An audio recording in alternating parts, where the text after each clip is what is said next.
Assalamualaikum warahmatullahi taala wabarakatuh. Aku si Ajman Kumel kam suwi-suwi sinyo siakan Basilan TV. Siya winin nambu amban programate yene si tenged nilaw kite si me makatauhan kahalan yene kahalan sin paghaji.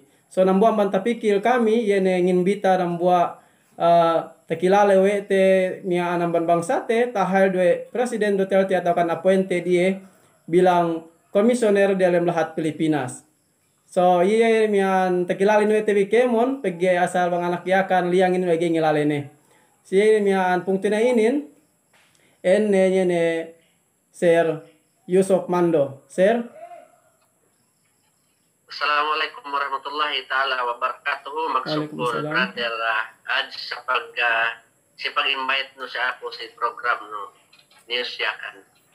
So alhamdulillah sir so haji manamal pagsukurku tiya samiaan tayma nambuamban invitation ko si kauhin yene para inuihan atau kan ngakangkahan may bangsate si tenge dene kahalan dalam lahat basilan ko itu atau kadem lahat Pilipinas. Insyaallah nambuwa amban me programate magurong information at tawakan ngaka kita si rakyat bang ini serbisyo atau ini programa office National Commission on Muslim Filipinos para si rakyat Muslim domain Muslim dalam budak Pilipinas. So bilang nambuwa amban anak yakan anak amban masiran kailan kuro aja pagsaran sa Allah Ta'ala tapit puwe no to si programa no kalau niya tapa mahagi te atau tasyete si bangsate ini kan takalalihan subay tahati bi amman office of Commissioner Yusuf Mando atau pahinte si National Commission on Muslim Filipinos dambo amman mandate atau kapatutan kamasulan sin office te ngurong ini kan ta kalagihan subay pamayam te si rakyat Muslim dari Pilipinas. Alhamdulillah sir magsukur tet manamal. So pasamani sir miaan bilang tagnaan ku yene panilew si kahalan inin yene kahalan ko yene tabisara ko le pasal paghaji si tahun pasuno inin painte yene tapit ne ko itu 2021 in duk demikian PM bulan sa Zulhijjah ne. So miaan yene nambu amban bulan inagad-agad we kemon muslim dalam lahat entero dunya bang kemon muslim. So piun ko mian suisihan ko kami kahalan paghaji si tahun ini bang niya ake atawa postpone daw si tenged sabab me kahalan im lahat ini pandemya inin. Bang si kahalan paghaji si tahun ini 2021 bagi painte bang 2020 in lumabe ni kanya kapaghaji dalam Hajj 2021 mian. So coming 2021 although dumain ako right person sa pasal kahalan paghaji atau Hajj, kaya niya Bureau sa office kami, National Commission on Muslim Filipinos, niya Bureau pasal mag-handle para si pag-Hajj.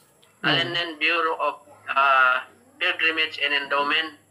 So, siya na po programa paghaji, maringkan din para isab tahati o may mahadjanain, bisan pesab yan dumain bureau ko atau office ko mag-urong information in kapatot do sab kami paente mag-urong information taman capacity taabot katawan kami in before ta-release Hajj advisory ininen 2021 Hajj advisory inin palabi niya namban na session kami si NBank of the National Commission on Muslim Filipinos.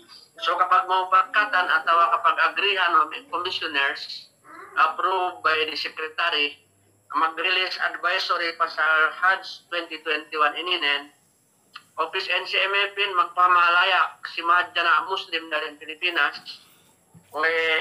open registrationin si Kemon intending pilgrims atau magniyat maghaji si tahun Hajj si sinong iyan.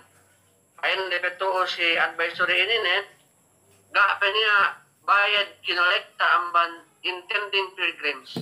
Hati na dinak nila magpalista may masadya maghaji si tahun ini siya ga pa niya bayad atau ga pa niya subay bayaran di atau requirement submit de. Kaya maksud advisory ini inopen si kite kemon ganta maghaji atau masadya maghaji si tahun ini supaya katauhan bang piekahan intending pilgrims intended to perform Hajj for 2021. So bisan mismo si Commission, si NCMF, gapin niya assurance 100%. We, lumaos pa kadjiin, doon gapin sab niya, magpain na iya sa balaos. Pag-iik ka na may kasarat-saratan, restriction si COVID, coronavirus to si international community, especially si Saudi Arabia, pag mag-allow na siya mag-hajj from different countries, mag-hajj, mag-umrah, dumain hajj, mag-allow na siya for the past months, mag-umrah, sumibang pa sa pag-hajj, kapasab niya kapag declare niya na hajj para si 2021. So hangkan painte pinaniya advisory mag-open na for registration supaya katauhan bang upama niya na maghaji ang ban Pilipinas atau allowed na paghajiin bang piye bang piye pilgrims atau maghaji ang ban Pilipinasin. By then katauhan bang piye kota pinako NCMF si Ministry of Hajj si Saudi Arabia. So hangkan inopen pag-registerin according bang to si si advisory inin taman December 31 inak ni sinabmit kemon intending pilgrimage supaya ta-estimate bang niya ni hajj bang piye kota atau bang piye kan magsiamban Pilipinasin. So alhamdulillah sir si tasabot no sa pasa registration lay si registration lay intag niya ang daakte me kapung tinihante muslim matunamat basilanin mag-register. Babakas na inordinate awe Hajj advisory inin kemon regional offices the provincial office in NCMF para sisuko me shake danta mag-edo atau mag-entertain jamaahin open for registration. So kemon may saiklo, nakakopya na siya sa inin bang sitahatikon. Although ko ipinin kon, dumainin yung trabaho ko, dumainin suko ko, magpabisa pa sa pagkadiin, sa bilang anak pasilan, pagkatiya, pagkuha si ako. Oh, yes, sir. Na ako pinaprint, pagyan niya si kami ko pin, supaya tapang ako, ikaw in advance, dumainin yung trabaho ko, sa bilang pangahulmat kao at pangurong kao information, pagkita na rin office kami, office Bureau of Pilgrimage in Endowment inin. So alhamdulillah. So bakas na have to binetta si kakas inin sampai may form para pag-registranin. Ya, dua lang mo katas yun. Gini si may safe. Ganta bang intag si magpasubmit to bang sumian deadline. Pagkita ko rin inakahan kemon aaring Pilipinas to bang pwede rin rambuan. Rambuan ban may kahapan sa program no inin magkate kay auto magmasusik yung supaya ta-inform na rakyat Muslim dari Pilipinas in. So, gasab po mapuha sa tao gasab po nanggihan kao akan pumurong information. Pagka sa di ang ban kao ka na magtilaw siya ako may amban different places, different provinces sampai to may Luzon pasapit niya to bahasa expected mancinin registration will be free of charge. Kung bang patek ka niya may misinterpretation libre ko pagkatiin atau libre pag-registerin tahun itu bu sitahati pun libre again temporarily para pag-registerin sa abang niya announcement atau approval ang Ministry of Hajj ang Saudi kinolektahan do sa massive registration then pag-start nila transaction pagkatiin. So alhamdulillah pente sandua hinagpay na iribli pagigana sa kasi pinapanbayad ide kati dumen say sumagwanin iribli hadero sa ko itu free mian registrationin pagiga pina siguraw mian maghaji si 2021 inin. Okay, correct understanding brother. Ang kanilang free pag-registrainin pero apa siguro wala maus pagkatiin. Awe. Atin bang lumaos dug na kay mag-refund atau gani sasapinan mag-register ka magbayad kami buga rohati palaos. Pente. So para safe para ga niya problema para ga na sinalasay kami may issue bang patet ka lagi bang pasalahan. Asubay kita aware, asubay clear pag-explainin lagi bang patet miscommunication do maka problemahin. So iyan, free hadyanin temporarily. According to the right person in charge sa hadji ini, pag niya approval ang Ministry of Hajj, masiro magbayad, kemon ganta mag-register maghadjiin, dok masiro turut kemon proseso paghadji kami maanin. So, si Pente.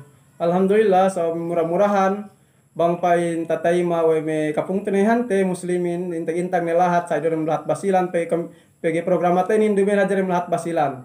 So bang social media pag bisa in around the world globally ye samiaan programa tenin. So amban may OFW mas kay kahan may viewers ten demikian din basilan pentenya may 30% may viewers ten ban basilan obo 70% in amban ko an lahat Malaysia dok may OFW sampai may sedi-sedi lahat. So alhamdulillah po ito mihaan nganat-nganat din insyaallah. Murah-murahan bang pa-inshare yan tinabangan kita bang sa atin mag-share. Iya si tenged may interview to si waktu inin pag mihaan di-discuss tes tenged paghaji inin insyaallah. Dok demikian balikan ku mihaan magsyukur murah-murahan bang Luis share mihaan niya pasunod program ku atau kan topik-topik we ku may subay rehab pinasaplag. Bang pain open sa miyaan ni messenger nun ganta pagchatan ko piyo si Kao. Anytime bang ini kalagihan no ganta subay tedo no ban pikilan ko atau man himumungan ko makadari ko mag-send invite no ko either Google Meet or Zoom or ini kabayan no mode of communication para jata paabot. By the way to si second question that is no sa sini. Yes, sir. No bang ini may requirements to atau sandi peganta may kalagihan requirement magadjiin asarga bakas parehawa ang bansube do kompleto iuros may save ganda pagsalas sa dokumento maahin malainkan live session kami I specifically mentioned to the NBank body we hadjiin asal most challenging hajj sabab nan bakas na kita minted de hajj ga lumaos paghadji aman kalahat-lahatanin, malainkan si Pero kapag hajiin lahat sa lahat Makkah, may aray, subay sababan ang panpainte sa pandemic inin, asal masinin dumain ko kamay may anin, tandaanin, subay yan tayo makinte at tawa tapikit-pikit andang, asal niya additional may subay kinonsider. Kaya may bakuna, bang waktu ilabay miyaan, ordinary bakuna ro hadja, napunto pagyan niya, pente COVID vaccine sa DP amban papite, bang kita balik, masih kita tines na swab test. Katawahan nung nadapat ko, makahadji lahat, lahat. Mismo to dalam lahat magtravel kita amban Manila, Mindanao, asal kanipin ko sige, doon ko itagnain. So mga pikir-pikir what more, depende bang pagwa lahat. Atau bakas mangharap doon may aahatusan ibu sampai milyon, pagkesa tinambahan kalagihanin subay security may kita makadali mag-travel. So iyan dugan tatap pahatitin upang lumaos panagdil Allah hadjiin tahun 2021 asa subay sadya baranin asa ekka subay proseso atau ekka subay kinonsider may kahalan amban lahat sampai si pagtulak sampai tabalik asalnya sedih papindahan yang buat kami so yang mula-mula yan pwede may kapindahan to pwede tayo dalam pandemic tandaan recently adiloro for the information of everybody mag-suspend international flights Saudi Arabia for 1 week ini sabab pagyan niya sabta ka virus o pagwa pumas grabe sakinen atau bisanin amban coronavirus pa ilabay miyaan. So ngayon pagkatarohan masih pagkitingan to update balik amban Saudi Arabia pagkihas magdisyato sa amban Ministry of Hajj do decision making inagaramtian bilay amban siya bukit ito nga do sa di amban panganduahin bang pain palapas Allah Ta'ala mahadjanain umat Islamin amban silahat sampai si pagatian sampai tabalik sampai sa umur tahun mengkainumatin inangkat Allah Ta'ala dalam kesenangan. Benar, sir, benar. Amin. Insyaallah. So, benar So sir, ini kaya kaya pinenulay ni sir, asa na labang requirements le asal mas ini additional ni tandaan map sambuang gahaja kita ko itu, mas ini asube requirements, pia requirements bali limis requirements ini doin. So, what more ne bang guaan lahat ni kita. Kami sa ini pamanen. So, magsukur What sir. mo na bang magbahangihan sila lahat Kaya nandiyan magtravel, magbiyahe, bailan, ang sakit, kanipente, kalagihan, subay sinecure. May ikaw makadali mag-travel. Sir. So, po sa mani, sir, bilang pente, yan programatin, pente ng buwan ban may pagtilaw-tilaya, mararahin na raw si alawinin. So, bang niya, may waktu te, balik sa di, may murah-murahan, may kita wala tala kabasag, may taufik, ngurungan, may rakyat lahat basilan sa kahapan, bisan sa pan ng ban, himumungan na dyan sa inin, atau ka ng ban information sa miyan, pangurong te si siya. Inshallah. So, balik ko, taman sa raw sir, pabalik ko na salamin si Kaam. Assalamualaikum warahmatullahi ta'ala wabarakatuh. Waalaikumsalam warahmatullahi ta'ala wabarakatuh. Sida ayat basilan murah-murahan magkasanyangan kita bigay mo. Wassalam.